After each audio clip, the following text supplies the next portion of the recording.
இன்றைக்கு நாம் வெளிப்படுத்தின விசேஷம் 17வது அதிகாரத்தை தியானிப்போம்.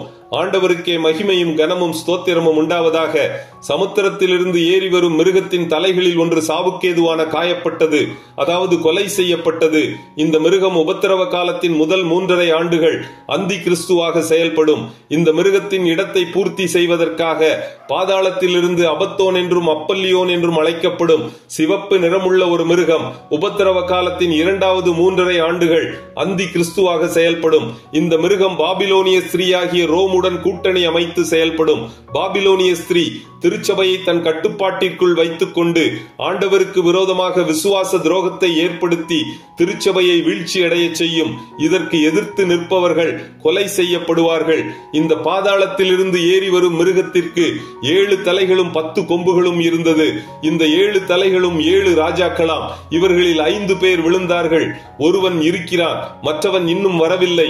வெளிப்படுத்தின விசேஷம் எழுதப்படும் பொழுது எகிப்து ராஜாவும் அசீரிய ராஜாவும் பாபிலோனிய ராஜாவும் பெர்ஷிய ராஜாவும் கிரேக்கு ராஜாவும் ஆகிய 5 ராஜாக்கள் வீழ்ச்சி அடைந்து விட்டனர்.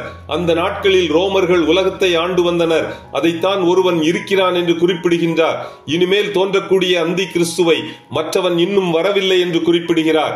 இருந்ததும் இராததும் ஆகிய மிருகமே 8வதும் அவ்வேளிலிருந்து தோன்றுகிறவனும் நாசமடைய போகிறவனுமாயிருக்கிறான் என்று யோவான் பாதாளத்திலிருந்து ஏறி வரும் மிருகமாகிய அந்தி கிறிஸ்துவை குறிப்பிடுகின்றார். அதாவது பாதாளத்திலிருந்து ஏறி வருகிற மிருகம் சமுத்திரத்திலிருந்து ஏறி வரும் மிருகத்திற்கு பதிலாக உபத்திரவ காலத்தின் 2வது 3.5 ஆண்டுகள் அந்தி கிறிஸ்துவாக செயல்பட்டு அர்மகதோன் யுத்தத்தில் அக்கினி கடலில் தூக்கி எறியப்பட்டு நாசமடையும்.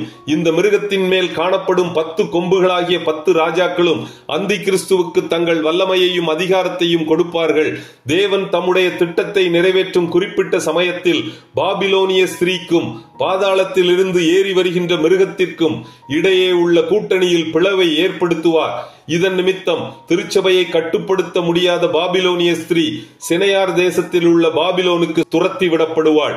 இத்துடன் அதிகாரம் 17 முடிவடைகிறது. கர்த்தர் தாமே நம் எல்லோரையும் ஆசீர்வதிப்பாராக. ஆமேன்.